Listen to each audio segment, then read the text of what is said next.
누군가를 위해 기뻐한다는 것입니다. 누군가를 위해 기뻐한다. 이 제목을 가만히 보면 무엇을 의미하는 것인지 금방 알기 어렵습니다. A와 B 두 사람이 있다고 합시다. 이 제목이 의미하는 바가 A의 기쁨을 위해 B가 무언가를 한다는 것으로도 생각할 수 있습니다. 그런데 그런 의미라면 누군가의 기쁨을 위해 사는 것이라고 제목을 정해야 문법적으로도 더욱 적절할 것 같습니다. 그러나 누군가를 위해 기뻐한다는 것이란 제목은 A를 위해 B가 기뻐한다는 것입니다. 갸웃합니다. B가 기뻐하는 것이 A를 위한 것이라고? 무언가 이상합니다. B의 기쁨은 B 개인의 감정이 흐뭇하고 좋은 상태인데 그것이 다른 누군가, 즉 A를 위한 것이라니. 누군가를 위해 내가 기뻐한다는 것, 나를 위해서 누군가가 기뻐한다는 것이란 말 자체가 쉽게 이해가 되지 않습니다. 기쁨은 보통 어떤 일의 성취와 같은 기뻐할 일이 발생한 후 결과적으로 갖게 되는 결과물이기 때문에 오늘 이 제목이 어렵게 생각되는 것입니다. 그런데 이런 일반적인 생각과 반대로 기쁨이 결과가 아니라 누군가를 위하게 되는 또 다른 결과를 가져오는 원인인 것입니다. 나의 기쁨이 누군가를 위하는 것으로서 나의 기쁨이 원인이 되어 결과적으로 누군가를 위하는 것, 그 누군가의 기쁨이 되며 누군가의 기쁨이 또 다른 사람의 기쁨이 되고 그렇게 기쁨이 계속 연결 순환되며 나 홀로 기쁨이 아닌 함께 누리는 기쁨 충만이 되는 것입니다. 그런데 여기에는 연결고리가 몇 가지 있습니다. 이 연결고리가 끊어지면 기쁨의 연결과 순환이 멈추고 기쁨은 그저 자기 자신의 것에 머무르게 됩니다. 우선 생각해 볼 수 있는 첫 번째 연결고리는 진정한 관심입니다. 우리가 잘 아는 속담으로서 사촌이 땅을 사면 배가 아프다라는 말이 있습니다. 남이 잘 되면 시기심이 생긴다는 의미일 것입니다. 그런데 배가 아픈 이유는 사촌이기 때문입니다. 만일 사촌이 아니고 일촌인 아들, 딸이면 어떨까요? 배가 아프지 않을 것입니다. 오히려 기쁠 것입니다. 그런데 부모 자녀 관계라고 해서 모두가 기쁨의 선순환을 갖는다고 할 수도 없습니다. 관계가 틀어져 평생 얼굴을 안 보는 경우도 있을 수 있기 때문입니다. 반면 전혀 피 한 방울 안 섞여도 함께 기뻐할 수 있습니다. 누군가의 기쁨이 내게 큰 기쁨을 줄 수 있습니다. 그건 그 사람에 대하여 진정하고도 친밀한 관심을 가지고 있기 때문입니다. 깊은 관심으로 그 사람의 형편, 마음 상태, 직면한 문제들을 잘 이해하고 본인보다 더 잘 되기를 바라는 마음을 갖는다면 그 사람이 땅을 사서 기뻐하는 것이 나도 기쁜 것입니다. 속담은 이렇게 바꾸는 것이 적절할 것입니다. 평소 무관심하던 사촌이 땅을 사면 배가 아프다라고 말입니다. 둘째 연결고리는 누구의 이익을 위한 기쁨인가입니다.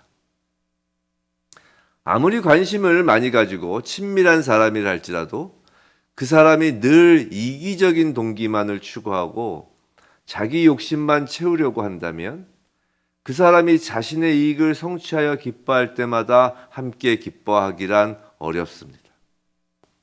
설사 자녀라 하여도 말입니다. TV 다큐 드라마 같은 프로에서 어떤 사람이 자신의 형편도 그다지 좋은 것이 아닌데 산 위 달동네에 홀로 외롭게 남겨진 노인, 어린아이들을 돌보며 환하게 웃는 모습을 보면 우리는 나도 모르게 입가에 흐뭇한 미소를 띠게 됩니다.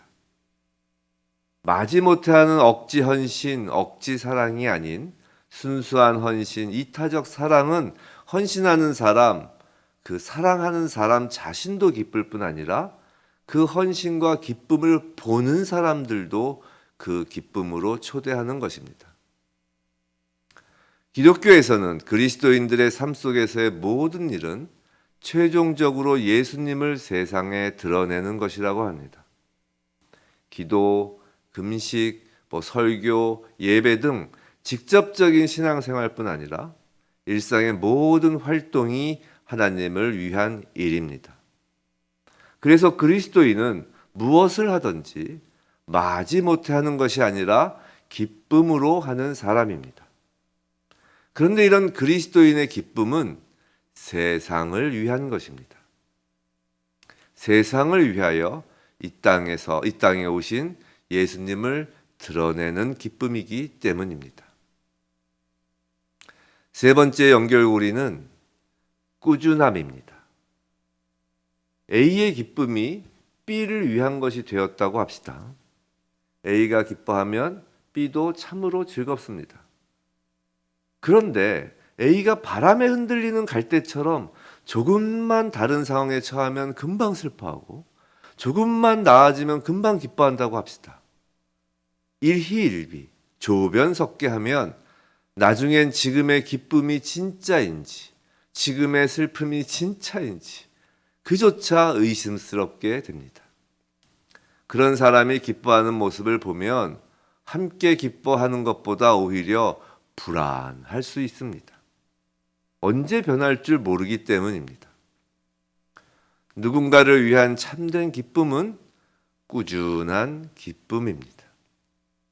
그런데 이런 꾸준한 기쁨의 마음 상태는 인내라는 기초 위에 세워집니다.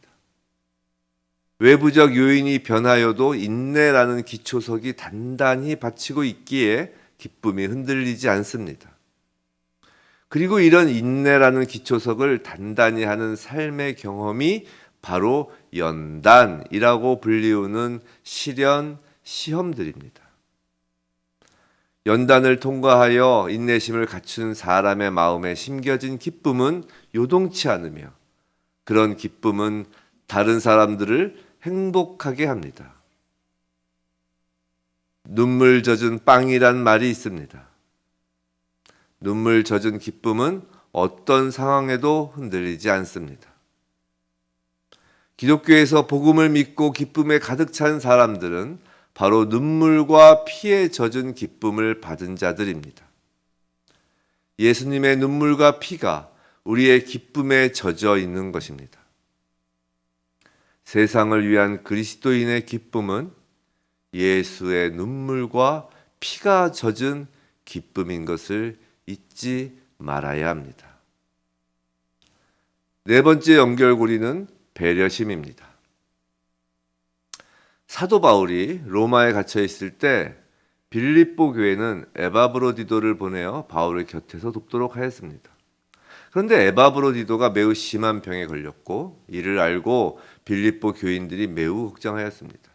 다행히 에바브로디도는 병이 나았는데 바울은 자신에게 에바브로디도의 그 도움이 필요하였음에도 불구하고 그를 빌립보로 돌려보냅니다.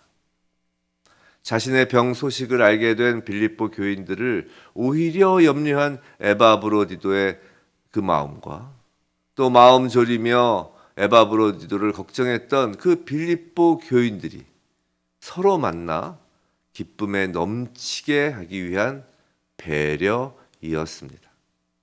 즉 바울은 에바브로디도와 빌립보 교인들이 기쁠 수 있도록 배려하는 마음을 가지고 있었습니다. 그렇게 배려하는 바울이기에 에바브로디도와 빌립보 교인들의 기쁨이 곧 바울의 기쁨이 되는 것입니다. 기쁨의 연결고리에서 놓치지 말아야 할 것은 고리가 양쪽에 달려 있다는 것입니다. 한쪽이 다른 한쪽의 기쁨의 원인 제공자가 되는 것입니다. 이것이 배려입니다. A가 B가 기뻐할 수 있도록 무언가 도움을 준다면 그리고 그 결과 B가 큰 기쁨의 열매를 얻게 된다면 그로써 도움을 준 A에게도 기쁨이 되는 것입니다. 예수님은 우리의 기쁨을 위해 배려 정도가 아니라 완전한 십자가 희생을 하셨습니다. 그렇기에 그리스도인의 기쁨은 세상에서 가장 큰 기쁨입니다. 그리고 그 기쁨이 이를 위해 모든 것을 희생하신 예수님의 기쁨이 됩니다. 바울은 기쁨의 연결고리인 진정한 관심, 이타적 사랑, 꾸준함과 배려, 희생을 디모데와 에바브로디도에게서 발견하였습니다. 참된 기쁨의 공동체는 서로 먹고 마시며 웃고 떠드는 모임에서 발견되는 것이 아니라 오직 스스로 기쁨의 연결고리가 되신 예수님의 사랑 안에서 발견됩니다. 우리 모두가 예수님의 사랑 안에서 또 한 명의 디모데, 에바브로디도, 바울과 같은 기쁨 가득한 사람이길 주님의 이름으로 축원합니다.